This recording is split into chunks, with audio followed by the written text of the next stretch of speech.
बहुत समय पहले मगध राज्य में एक साधु रहते थे। उनका एक ही सपना था, मैं मन की बातें पढ़ सकूं। वो सोचते थे, राइट फिंगर अगर मैं मन पढ़ लूं तो मैं जान जाऊंगा कौन मेरा मित्र है कौन शत्रु। राइट फिंगर अगर मैं मन पढ़ सकूं तो दुनिया मुझे सम्मान देगी। राइट फिंगर अगर मैं मन पढ़ लूं तो मैं दूसरों को नियंत्रित कर पाऊंगा। ये सोच उनके भीतर इतनी गहरी हो गई कि वो ध्यान तो करते, लेकिन ध्यान का उद्देश्य शांति नहीं था बल्कि शक्ति पाना था। साधु की यात्रा बुद्ध के पास। एक दिन उन्होंने सुना कि गौतम बुद्ध अपने शिष्यों के साथ श्रावस्ती में ठहरे हुए हैं। बुद्ध के बारे में वो पहले भी सुन चुके थे। लोग कहते थे, बुद्ध तो मन की गहराई तक देख लेते हैं। वो बिना पूछे भी इंसान के दुख को समझ जाते हैं। साधु का मन खिल उठा, यही तो मैं चाहता हूँ। अगर बुद्ध के पास यह शक्ति है तो मुझे भी ये मिल सकती है। वो बिना देर किए बुद्ध के पास पहुंच गए। मुलाकात। साधु ने प्रणाम किया और कहा, भगवान, मुझे एक वरदान चाहिए। मुझे मन की बातें पढ़ने की शक्ति दीजिए। मैं जानना चाहता हूं कि लोग क्या सोचते हैं। बुद्ध ने साधु को देखा। उनकी आंखों में गहरी करुणा थी। उन्होंने शांत स्वर में कहा, तुम मन की बातें क्यों पढ़ना चाहते हो? साधु थोड़े चौंके। उन्होंने जवाब दिया, भगवान, अगर मैं मन पढ़ लूं तो मुझे कोई धोखा नहीं देगा। मुझे सम्मान मिलेगा, लोग मुझसे डरेंगे और मैं हमेशा सुरक्षित रहूंगा। बुद्ध हल्के से मुस्कुराए, तो तुम शक्ति चाहते हो सुरक्षा के लिए? साधु बोला, हाँ, यही तो मेरी साधना का लक्ष्य है। बुद्ध का पहला प्रश्न। बुद्ध ने धीरे से पूछा, साधु, मान लो तुम किसी का मन पढ़ सकते हो। अगर तुम देखो कि कोई व्यक्ति तुम्हारे बारे में बुरा सोच रहा है, तुम्हें गाली दे रहा है, तुम्हारे लिए ईर्ष्या रखता है, तो क्या तुम खुश रहोगे या दुखी? साधु एकदम चुप हो गया। उसने सोचा, अगर सच में ऐसा हुआ तो शायद उसे गुस्सा आएगा, दुख होगा। बुद्ध ने आगे कहा, और मान लो किसी का मन तुम पढ़ो और पता चले कि वह सिर्फ अपने स्वार्थ के लिए तुम्हारे पास है, वह भीतर से तुम्हारा मित्र नहीं, तो क्या तुम्हारा विश्वास टूटेगा या नहीं? साधु और भी असमंजस में पड़ गया। सत्य का दर्पण। बुद्ध ने कहा, साधु, मन पढ़ना कोई वरदान नहीं है, ये तो एक बोझ है। क्योंकि जब तुम जान जाओगे कि हर व्यक्ति के मन में क्या चल रहा है, तो तुम्हें दुनिया से घृणा होने लगेगी। मनुष्य के मन में कितना लोभ, क्रोध, ईर्ष्या और मोह भरा है, अगर तुम ये सब देख लोगे तो तुम्हारा हृदय कभी शांत नहीं रहेगा। साधु स्तब्ध रह गया। उसने कभी इस दृष्टिकोण से नहीं सोचा था। बुद्ध का दूसरा प्रश्न। बुद्ध ने फिर पूछा, तुम शक्ति चाहते हो, लेकिन क्या शक्ति से करुणा आती है? क्या शक्ति से प्रेम आता है? क्या शक्ति से दुख मिटते हैं?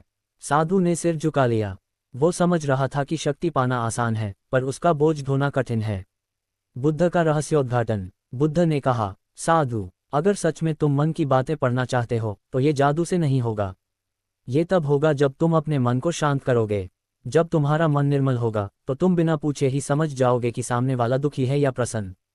तुम्हें शब्दों की जरूरत नहीं पड़ेगी, क्योंकि करुणा का हृदय मन की गहराइयों को महसूस कर लेता है। यही असली मन पढ़ने की कला है। साधु का परिवर्तन। साधु की आंखों से आंसू निकल आए। उसने कहा, भगवान, आज तक मैं शक्ति की तलाश में था, लेकिन अब समझ गया कि शक्ति से बड़ी करुणा है। मैं आपके चरणों में शरण लेता हूँ। बुद्ध ने आशीर्वाद दिया और कहा, मन की बातें जाननी हो तो सबसे पहले अपने मन को जानो। जब तुम्हें अपने भीतर का सच दिखेगा तभी तुम दूसरों के मन को समझ सकोगे। करुणा से मन को पढ़ने की कला। साधु बुद्ध के चरणों में बैठ चुका था। उसका अहंकार धीरे धीरे टूट चुका था, लेकिन बुद्ध जानते थे, मन से वर्षों की गहराई में बैठी इच्छाएं इतनी जल्दी खत्म नहीं होती।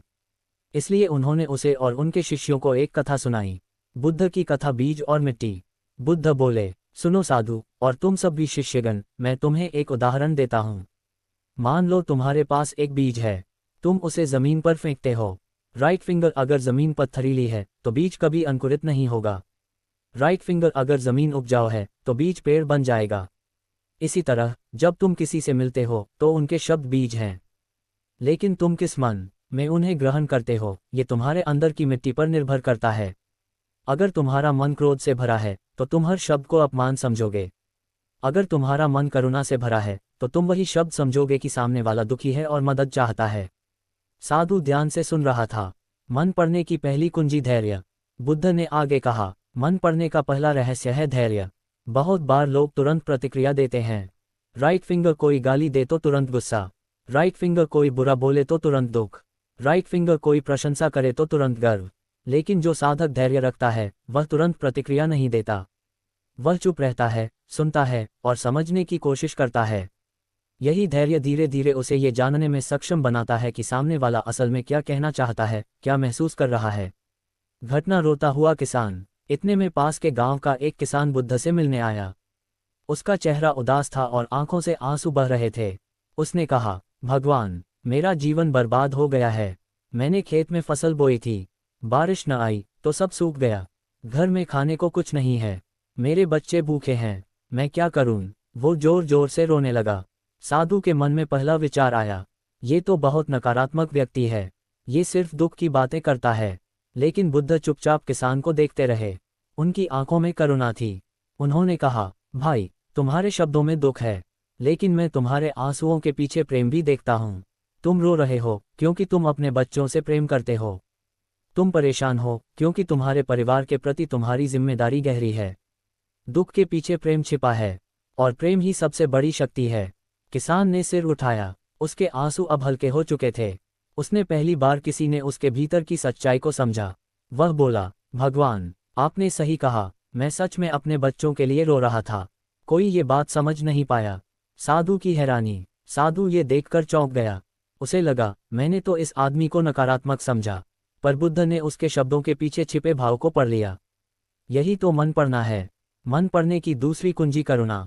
बुद्ध बोले, मन पढ़ने का दूसरा रहस्य है करुणा। जब तुम किसी के शब्द सुनो तो सिर्फ शब्द मत देखो, उसके पीछे का दर्द देखो, उसके भीतर का प्रेम देखो। अगर तुम्हारे भीतर करुणा है तो तुम बिना जादू के भी लोगों का मन पढ़ लोगे, क्योंकि करुणा हृदय को साफ कर देती है और साफ हृदय दूसरों की भावनाएं पकड़ लेता है। उदाहरण, क्रोधित व्यापारी। बुद्ध ने एक और कथा सुनाई। एक बार एक व्यापारी मेरे पास आया। वह बहुत गुस्से में था। उसने मुझे कठोर शब्द कहे, तुम लोग समाज को बिगाड़ रहे हो, लोग काम छोड़कर तुम्हारे पीछे घूमते हैं। मेरे शिष्यों को गुस्सा आया, पर मैंने शांत होकर उससे पूछा, भाई, तुम इतने क्रोधित क्यों हो? वह चुप हो गया। फिर उसकी आंखों से आंसू निकल पड़े। उसने कहा, भगवान, मेरे बेटे ने सब कुछ छोड़ दिया है और आपके साथ भिक्षु बन गया है। मैं अकेला पड़ गया हूँ। मेरा गुस्सा आप पर नहीं है, मेरे अकेलेपन पर है। तुम देखो, अगर मैं उसके गुस्से को ही सच मान लेता तो कभी उसकी पीड़ा को न समझ पाता, लेकिन करुणा से मैंने उसका असली मन पढ़ लिया। साधु की आंखें खुलीं। साधु अब समझ चुका था। उसने सोचा, सच में, मैं तो केवल शक्ति चाहता था, लेकिन बुद्ध की शिक्षा दिखाती है कि असली शक्ति करुणा है।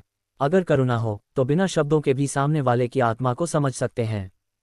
अपने ही मन को जानो। बुद्ध के उपदेश सुनकर साधु अब बहुत बदल चुका था। उसने समझ लिया था कि असली मन पढ़ना कोई जादुई शक्ति नहीं है, बल्कि धैर्य और करुणा से पैदा होने वाली संवेदनशीलता है। लेकिन फिर भी उसके मन में एक सवाल बाकी था। उसने बुद्ध से पूछा, भगवान, आपने कहा कि धैर्य और करुणा से हम दूसरों के मन को समझ सकते हैं, पर क्या ये पर्याप्त है? क्या कोई व्यक्ति सच में पूरी तरह किसी और का मन जान सकता है?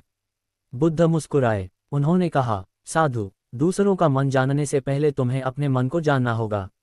जब तक तुम अपने भीतर की गहराई को नहीं समझते, तब तक तुम दूसरों की गहराई को भी नहीं समझ सकते। अपने मन की उलझने। बुद्ध ने शिष्यों को पास बैठाया और बोले, मन एक झील की तरह है। राइट फिंगर, अगर झील का पानी गंदा है तो उसमें चांद का प्रतिबिंब भी धुंधला दिखाई देता है। राइट फिंगर, अगर झील शांत और निर्मल है तो वही चांद साफ साफ दिखाई देता है। तुम्हारा मन अगर क्रोध, लोभ, ईर्ष्या और भय से भरा है तो तुम सामने वाले को साफ नहीं देख पाओगे। लेकिन अगर तुम्हारा मन शांत और निर्मल है तो तुम न केवल खुद को बल्कि सामने वाले को भी स्पष्ट समझ लोगे। घटना, आनंद का प्रश्न। इसी समय बुद्ध के प्रिय शिष्य आनंद ने पूछा, भगवान, आपने कहा कि हमें अपने मन को देखना चाहिए, लेकिन मन तो लगातार दौड़ता है, कभी अतीत में, कभी भविष्य में। उसे कैसे समझा जाए? बुद्ध ने उत्तर दिया, आनंद, मन को पकड़ने की कोशिश मत करो। उसे देखो जैसे कोई बादल आसमान में आता जाता है। राइट फिंगर, जब तुम क्रोधित हो तो सिर्फ देखो, ये क्रोध है। राइट फिंगर, जब तुम दुखी हो तो देखो, ये दुख है। राइट फिंगर, जब तुम प्रसन्न हो तो देखो, ये प्रसन्नता है। जैसे ही तुम देखना सीख जाओगे, तुम अपने मन को समझने लगोगे, और जब तुम अपने मन को समझ लोगे, तभी तुम दूसरों के मन को सच में जान सकोगे। साधु की परीक्षा। बुद्ध ने साधु की ओर देखा और कहा, साधु, अब मैं तुम्हारी परीक्षा लूंगा। यहाँ बैठा ये बालक, उन्होंने एक छोटे भिक्षु की ओर इशारा किया, अभी कुछ सोच रहा है। तुम उसकी आंखों में देखो और बताओ कि वह क्या महसूस कर रहा है। साधु ने ध्यान लगाया। उसने बालक की आंखों में झांका, लेकिन कुछ स्पष्ट नहीं दिखा। पहले उसे लगा कि शायद बालक प्रसन्न है, फिर लगा कि वह दुखी है। मन बार बार उलझता रहा। साधु ने सिर झुका लिया और कहा, भगवान, मैं असफल रहा, मैं नहीं जान पाया कि बालक क्या सोच रहा है। बुद्ध ने मुस्कुराकर कहा, ये तुम्हारी असफलता नहीं, तुम्हारे मन का दर्पण है। तुम्हारे भीतर अभी भी चाहत है, सफल होने की, सिद्ध होने की। यही चाहत तुम्हें भ्रमित कर रही है। जब मन शांत होगा, तब तुम बिना प्रयास किए ही दूसरों के भाव समझ पाओगे। घटना करुणा की झलक। तभी वह छोटा भिक्षु मुस्कुराया और बोला, भगवान, जब साधु मुझे देख रहे थे, तब मैं सोच रहा था कि काश ये साधु दुख से मुक्त हो जाएं। मुझे इनके लिए करुणा महसूस हो रही थी। साधु ये सुनकर कांप गया। उसने सोचा, मैं तो इसका मन पढ़ना चाहता था, लेकिन ये तो मेरे लिए शुभकामनाएं सोच रहा था। असली मन पढ़ना तो करुणा से आता है। बुद्ध का अंतिम उपदेश। बुद्ध ने कहा, साधु और शिष्यों, याद रखो, मन की बातें पढ़ना कोई अलौकिक शक्ति नहीं है। राइट फिंगर पहला चरण है धैर्य, बिना प्रतिक्रिया दिए सुनना। राइट फिंगर दूसरा चरण है करुणा, शब्दों के पीछे छिपे भाव को समझना। राइट फिंगर तीसरा और अंतिम चरण है स्वयं का मन जानना। जब तुम अपने मन की चालाकियों, इच्छाओं और भय को समझ लोगे, तभी तुम सच में दूसरों को समझ पाओगे। अगर तुम अपना मन जीत लोगे, तो ये दुनिया तुम्हारे सामने खुली किताब की तरह हो जाएगी। और तब तुम्हें किसी के मन को पढ़ने की जरूरत ही नहीं होगी, क्योंकि तुम हर जगह केवल करुणा, प्रेम और सत्य ही देखोगे। साधु का रूपांतरण। साधु बुद्ध के चरणों में गिर पड़ा। उसकी आंखों से आंसू बह रहे थे। उसने कहा, भगवान, आज मैंने समझ लिया कि मन पढ़ने की असली शक्ति बाहर नहीं, बल्कि भीतर है। मैं आज से अपने मन को जानने की साधना करूंगा। अब मुझे कोई जादू नहीं चाहिए। अब मैं केवल सत्य, धैर्य और करुणा चाहता हूँ। बुद्ध ने आशीर्वाद दिया और कहा, यही है असली ज्ञान, यही है मन की बातें पढ़ने का रहस्य। कहानी का सार। असली मन पढ़ने की कला अपने मन को समझने से शुरू होती है। जब मन शांत होता है, तभी हम दूसरों के भाव सही तरह से देख पाते हैं। धैर्य प्लस करुणा प्लस आत्मज्ञान इक्वल्स मन की सच्ची समझ। दूसरों के मन को पढ़ना नियंत्रण के लिए नहीं, करुणा के लिए होना चाहिए।